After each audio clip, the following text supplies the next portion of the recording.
ऐसी सच्ची कहानी है दोस्तों, जिसमें एक पत्नी ने अपने प्रेमी के साथ मिलकर अपने पति की हत्या कर दी और उसकी लाश को एक पार्क में फेंक दिया। जब पुलिस को पत्नी की बातों पर शक हुआ तो पुलिस ने सख्ती से पूछताछ की, तो जो कहानी निकल कर आई वो इस प्रकार है। दोस्तों, यह कहानी है एक ऐसे पति और पत्नी की जो अपनी बेटी के साथ हंसी खुशी रह रहे थे। पति का नाम था समर और उसकी पत्नी का नाम था बीना। समर बहुत मेहनती इंसान था और हर तरह से अपनी पत्नी और बेटी को ख्याल रखता था। समर की पत्नी बीना काफ़ी खूबसूरत थी, लेकिन जब दोनों के बीच में जब कोई तीसरा इंसान शामिल हो गया तो बीना और समर की बसी बसाई गृहस्थी एक सूखे तिनके की तरह बिखर गई। पति पत्नी के बीच जब तीसरा व्यक्ति शामिल हुआ तो उनकी जिंदगी में भूचाल आ गया। और वो तीसरा व्यक्ति था अश्विनी। अश्विनी भी शादीशुदा था, लेकिन उसकी उम्र समर से कम थी। अश्विनी भी दिल्ली में रहकर नौकरी करता था और अकेला ही रहता था। फिर धीरे धीरे अश्विनी और समर में जान पहचान बढ़ी तो अश्विनी समर के घर भी आने जाने लगा। अश्विनी समर को भैया कहता था, इसलिए वह बीना पर भाभी कहने लगा। और एक कहावत है कि अपना बेटा और पराई बीवी सभी को अच्छी लगती है। वही अश्विनी के साथ भी हुआ। अश्विनी युवा था और अपनी पत्नी से दूर रहता था, इसलिए उसे स्त्री सुख भी नहीं मिल पाता था। बीना खूबसूरत होने के साथ साथ खुश मिजाज भी थी। ऐसा लगता ही नहीं था कि वो एक बच्चे की माँ हो, और इसी वजह से अश्विनी उस पर फिदा हो गया था। बीना उसे देवर कहती थी, तो दोनों में हंसी मजाक भी हो जाती थी। अब तो अश्विनी मन ही मन बीना को पाने के बारे में सोचता रहता था। समर मेहनती था, यही मेहनत उसके लिए काल बन गई। उसे क्या पता था कि जिस पत्नी की हर एक इच्छा पूरी करने के लिए वो इतनी मेहनत कर रहा है, वही पत्नी एक दिन उसकी जान ले लेगी। समर सुबह जल्दी काम पर निकल जाता तो देर रात तक ही लौट पाता। उसके जाने के बाद बीना अपने 3 साल के बच्ची के साथ अकेली रह जाती, जबकि वह चाहती थी कि वह भी घूमने फिरने जाए, बाजार जाए, खरीदारी करे, लेकिन उसके पति के पास समय ही नहीं था। और इन्हीं इच्छाओं की वजह से बीना कब अश्विनी की तरफ आकर्षित हो गई, उसे भी पता न चला। बातों बातों में अश्विनी ने बीना के मन की बात ताड़ ली थी, इसलिए वह जब भी उसके घर आता तो साथ में खाने पीने की कोई चीज़ भी साथ लाता। जब नज़दीकियाँ और बढ़ीं तो वह बीना को बाजार भी घुमाने लेकर जाने लगा, क्योंकि बीना को समर की कोई चिंता थी नहीं। उसे मालूम था कि समर रात से पहले वापस नहीं लौटेगा। बीना चाहती थी कि उसका पति उसे घुमाने ले जाए, लेकिन समर यह बात समझता ही नहीं था।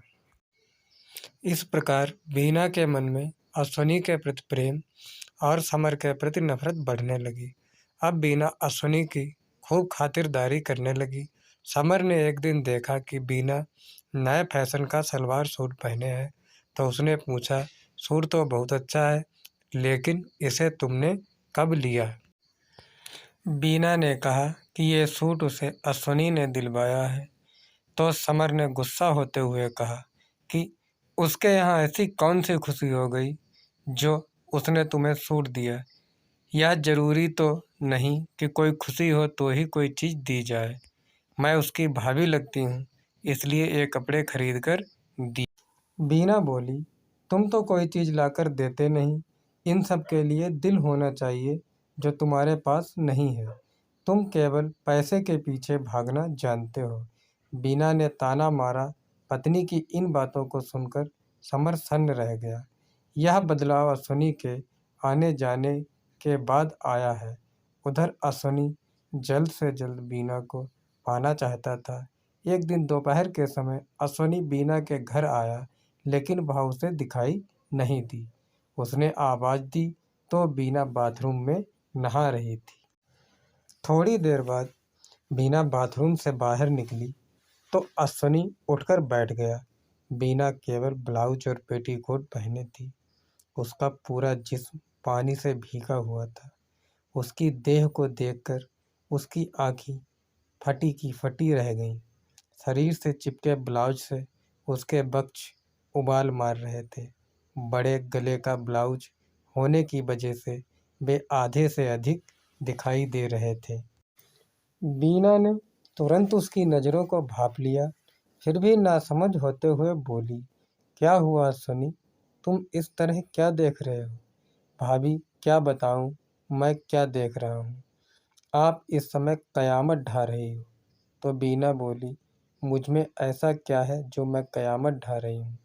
अपनी तारीफ सुनकर बीना खुश होकर बोली, चल झूठे, मुझे तो लग रहा है तुम मेरी मजाक बना रहे हो। भाभी, मैं मजाक नहीं कर रहा, मैं सच कह रहा हूँ।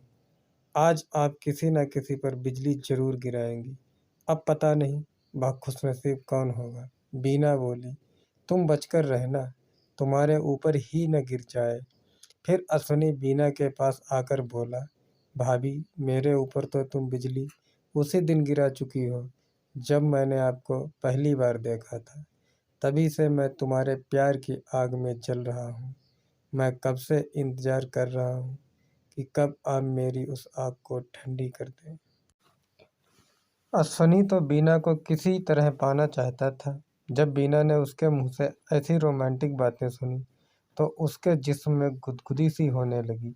वह बोली, अश्विनी, सच में तुम बहुत अच्छे हो, बातें भी बड़ी अच्छी बना लेते हो। अश्विनी बोला, भाभी, आप मुझे बहुत अच्छी लगती हो, मैं तुमसे दिलो जान से प्यार करता हूँ।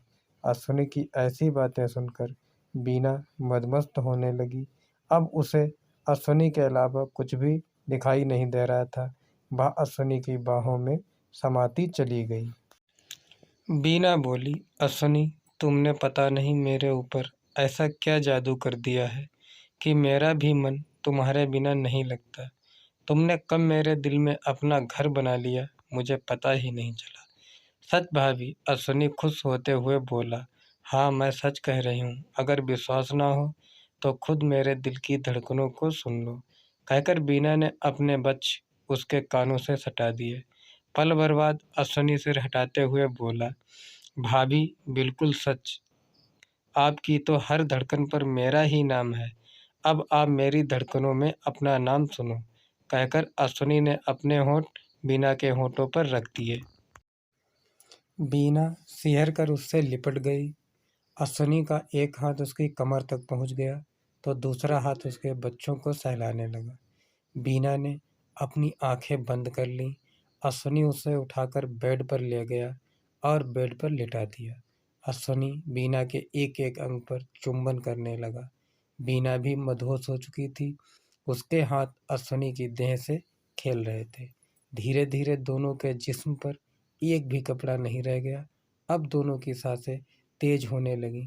कमरे में सीत्कार की आवाज़ गूंज रही थी।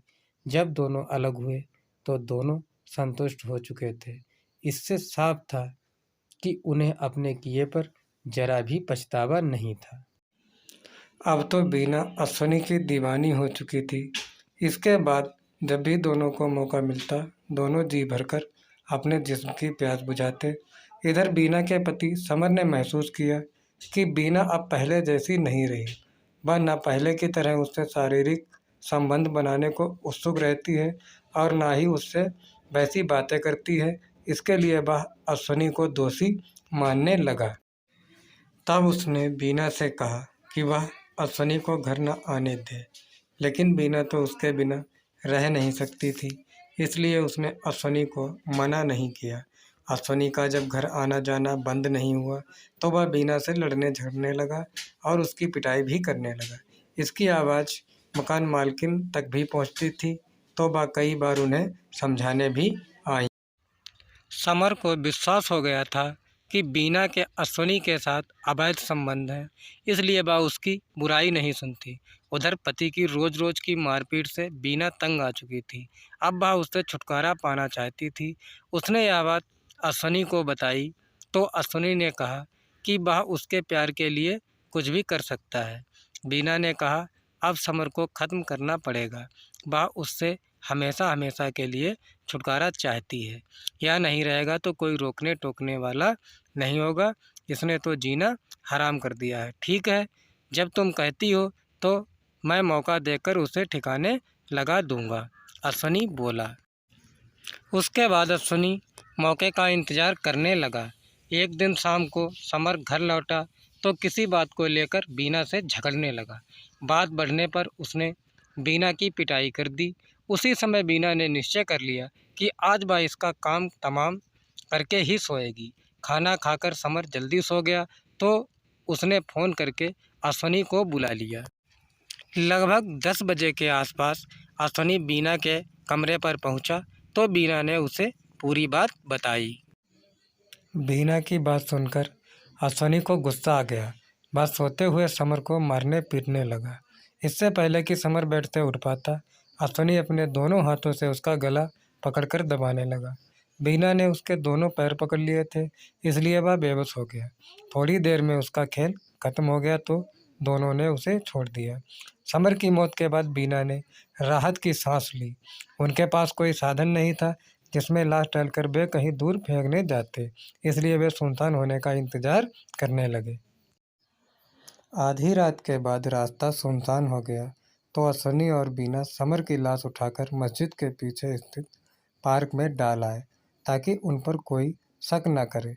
लेकिन वो दोनों ये भूल गए कि बुरे काम का नतीजा बुरा ही होता है और उन दोनों ने तो एक निर्दोष की जान ली थी, उसकी सज़ा तो मिलनी ही थी।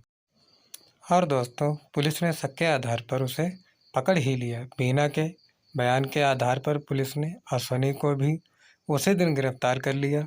पूछताछ के बाद बीना और अश्वनी को अदालत में पेश किया गया, जहां से उन्हें जेल भेज दिया गया। दोस्तों, कहानी कैसी लगी हमें कमेंट करके ज़रूर बताएं।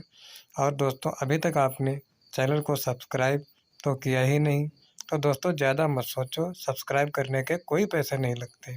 बस लाल वाला बटन दबाओ और सब्सक्राइब, बड़ा सरल है। दोस्तों, सब्सक्राइब ज़रूर करें प्लीज़, हमें सपोर्ट करें। कहानी लिखने में दोस्तों बहुत समय लगता है, प्लीज़ सब्सक्राइब